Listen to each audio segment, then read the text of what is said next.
Imagine a song that makes you feel invincible, one that captures the emotions of youth, freedom, and the dream of staying forever young. Now, picture another song with an infectious beat that sounds like an anthem of success, but in reality, tells a much darker and deeper story. Both of these iconic songs came from the same band, Alphaville.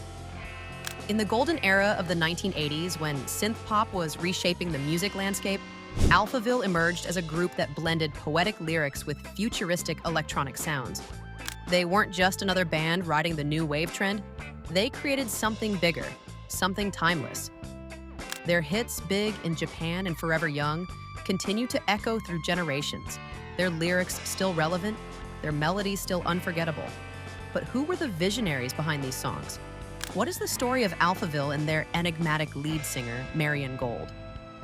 Let's dive deep into the fascinating journey of Alphaville, where they came from, how they rose to fame, and where they are today.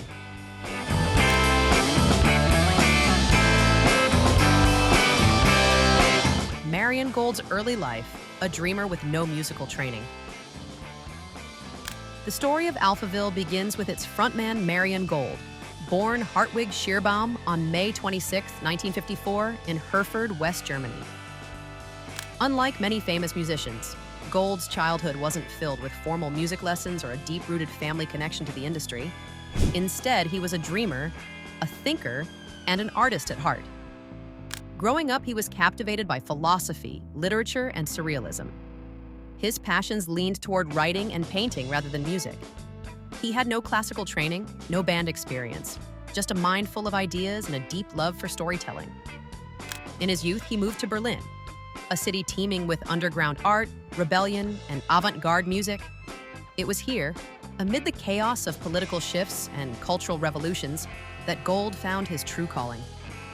Inspired by David Bowie, Kraftwerk, and electronic pioneers, he began experimenting with music, even though he had no professional experience. His vision was clear. He wanted to create something grand, poetic, and cinematic. Music that felt like a journey through time and space.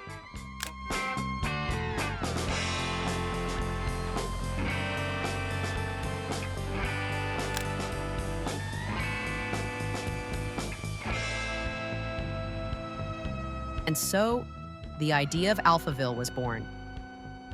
The birth of Alphaville, a band with a sci-fi name.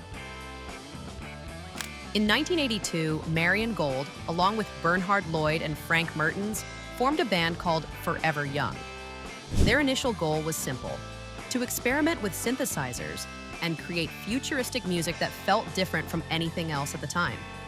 But before they released their first song, they changed their name to Alphaville, a reference to the 1965 French sci-fi film by Jean-Luc Godard. The name suited them perfectly. It represented a world of mystery, imagination, and endless possibilities. What they didn't realize was that they were about to create two songs that would define an era. Big in Japan, a song about more than fame. When Alphaville released Big in Japan in 1984, it instantly became a global hit.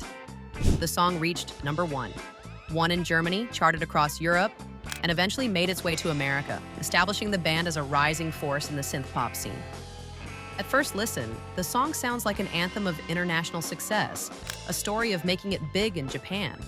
But the truth is much deeper, and most fans have no idea what the song is actually about. Big in Japan was written about heroin addiction. Marian Gold was inspired by the heartbreaking stories of young couples in Berlin struggling with drug addiction.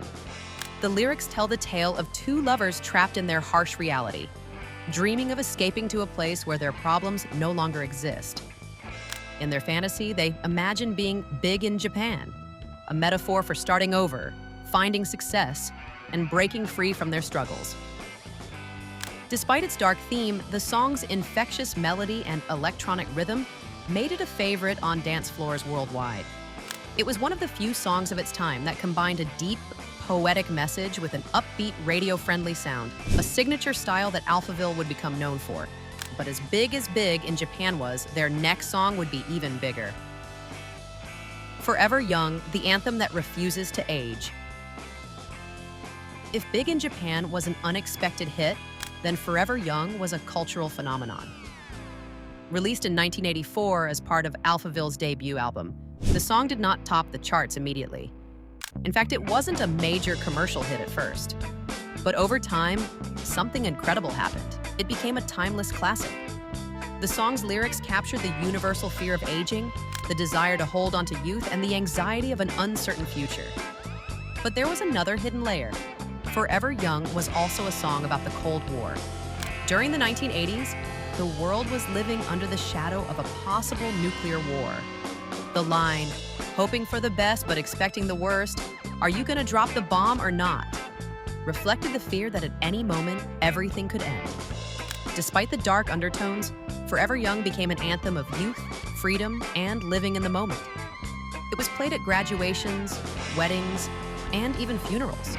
Over the decades, it has been covered by countless artists, featured in films, and streamed countless times. Even today, it remains one of the most recognizable and emotionally powerful songs ever written.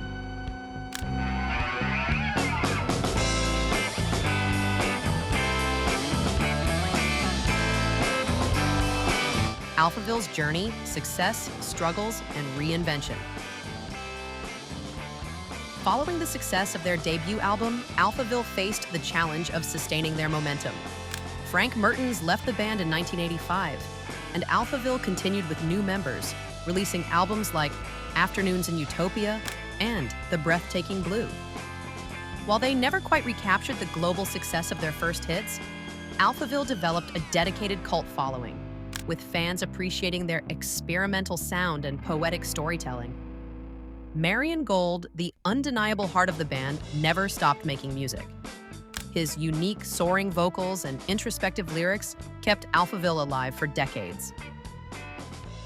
Where is Marian Gold now?